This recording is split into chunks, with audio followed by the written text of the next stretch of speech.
ठीक है। तो आज का है टॉपिक ऑफ द डे में सिंधु जल समझौता।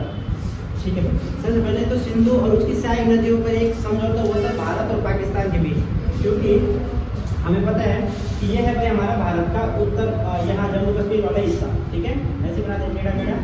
ठीक, और यहाँ से गुजरे हमारी सिंधु नदी, और सिंधु नदी भारत में तो गुजरे, कहाँ से गुजरती भाई भारत में घुसती है दम चौक की जगह का नाम क्या है, दम चौक।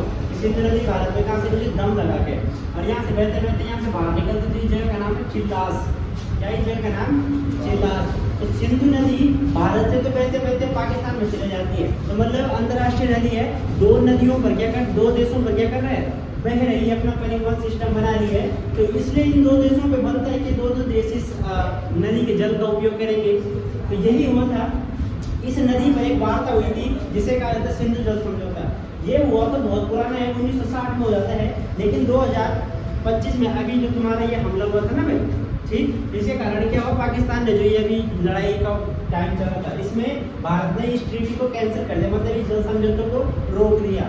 अब ये जल समझौता है क्या, तो उसे समझेंगे अभी। तो यहाँ पर बात ये हुई थी कि सिंधु नदी और उसकी सहायक नदी है, जितनी सारी 5 सहायक नदी ना भाई, जितने पंजाब, जिसके कारण पंजाब का नाम पड़ा, तो कह रहे हैं कि इन 5 सहायक नदियों जो सब पाकिस्तान में जाती है, इन सहायक नदियों पर क्या एक समझौता किया गया है भारत और पाकिस्तान के बीच। ठीक है, अब वो समझौता क्या है, उस समझौते को अभी पढ़ते हैं, क्या बात हुई थी और कब हुआ। सबसे पहले कि सिंधु जल समझौता कि किसके बीच है, तो पहला पॉइंट तो भाई कि देश हो जाएंगे, एक अपना प्यारा भारत है और एक क्या है, एक पाकिस्तान है, पाक लिख दिया मैंने। तो भारत और पाकिस्तान के बीच में क्या है, सिंधु जल समझौता है।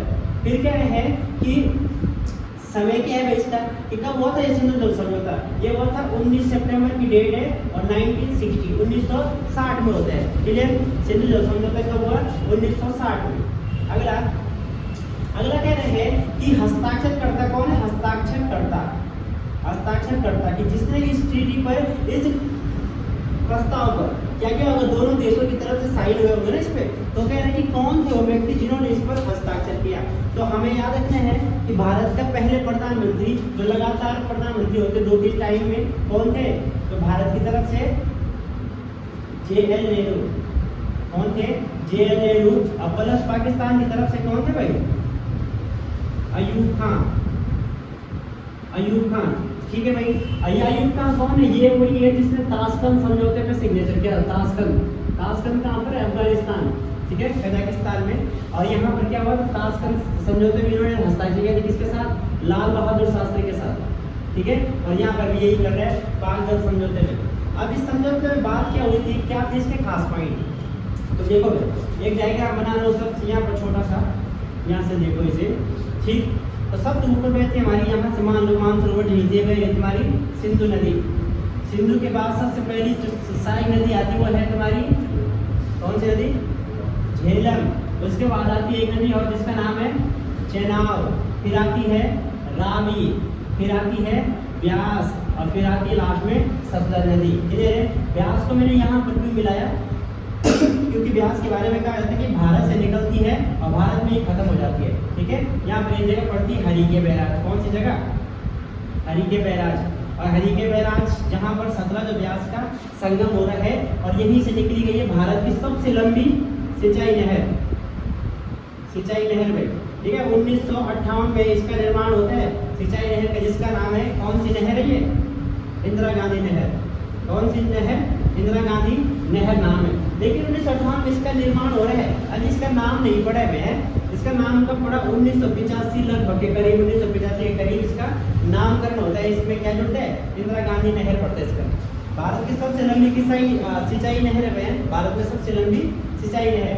दूसरा याद रखना कि दुनिया में सबसे ज्यादा सिंचाई नहरें कहाँ पर है, सिंचाई नहर ये अपने पाकिस्तान में है, अपने मतलब उनके पाकिस्तान में। ठीक है, तो ये पाकिस्तान में दुनिया की सबसे ज्यादा सिंचाई नहर है। और भारत की सबसे बड़ी सिंचाई नहर कौन सी है, हरिके बैराज से निकले इंदिरा गांधी नहर। क्लियर है, तो यहाँ पर बात ये हुई थी कि जो ये तुम्हारी 6 नदियां हैं, 1, 2, 3, 4 और ये 5वीं यहाँ पर लिख रहा हूँ 5, और ये तुम्हारी 6ठी सतलज। क्लियर है, तो ये किया गया था कि जो ऊपर की 3 नदियां हैं, ये ऊपर की जो 3 नदियां हैं और नीचे की जो 3 नदियां हैं, इनका जल को डिस्ट्रीब्यूट कर देते हैं। ठीक है। क्या हुआ था, ये कहा कि ऊपर की 3 नदियां, मतलब एक तो हो जाएगी अपनी सिंधु, दूसरी हो जाएगी हमारी झेलम और तीसरी हो जाएगी हमारी चेनाब। ठीक है, चेनाब। इन तीनों नदियों का जल 80% बल कौन करेगा, यूज पाकिस्तान करेगा, और बचा हुआ 20% कौन करेगा, भारत। क्लियर है कि इन 3 नदियों का, 3 मैंने यहाँ पर डायग्राम बना दिया, इन 3 नदियों का जल जो 80% जल होगा वो पाकिस्तान में दिया जाएगा, यहाँ भारत इसे रोक नहीं सकता। क्लियर है, 80% जल का यूज पाकिस्तान करेगा। क्लियर, और जो बाकी बचा 20% उसका यूज कौन करेगा, भारत करेगा। भारत कुछ भी कर सकते हैं, चाहे सिंचाई करे, चाहे डैम बनाए, कुछ भी करे। अरे भारत, इस चेनाब नदी पर तुम्हारे बहुत सारे डैम है ना, दुलस्ती है कि नहीं, दुलस्ती परियोजना इस पर है, सतलज परियोजना इस पर है, याद रखना भाई, सतलज परियोजना, नाम सतलज है, सतलज नदी यहाँ है, लेकिन सतलज परियोजना सतलज पर नहीं है भैया, किस पर है, सतलज परियोजना चेनाब नदी पर है। ठीक है, ठीक। तो ये कह रहे हैं कि 3 नदियों का जल 80% पाकिस्तान, और बाकी बची नीचे की 3 नदियां दूसरे स्टेट, बाकी कौन सी बची, रावी बची है, व्यास बची है और सतलज बची है।